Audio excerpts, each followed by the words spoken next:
making shirts to stand up for victims of sexual violence. That's the idea behind the Clothesline Project, a nationwide effort to give victims of sexual assault a voice.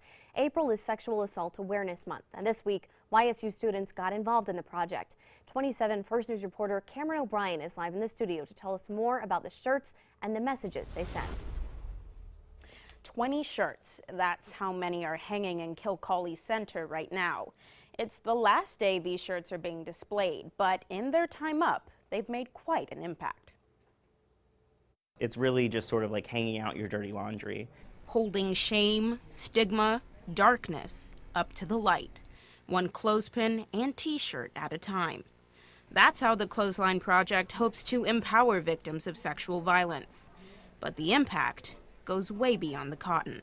It sort of visually represents something that I think people know happens but doesn't get talked about a lot because it's a difficult subject to talk about.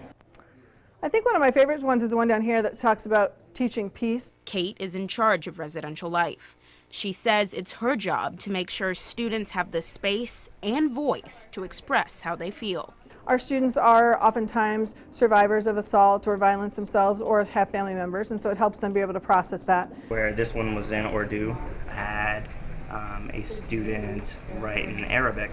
Messages in different languages, short statements, long paragraphs. Every shirt is different. It shows that assault has no bounds. It's a power issue. It's a control issue, and it is not focused on one particular culture or group. That's why everyone needs to be aware. Violence to one individual is violence against all of us as humans. So I think we need to care for each other and showing that compassion and understanding. Now, aside from the Clothesline Project, YSU is holding several other events this month to raise awareness about sexual violence. You can find a list of those events on WKBN.com. In the studio, Cameron O'Brien, WKBN 27 First News.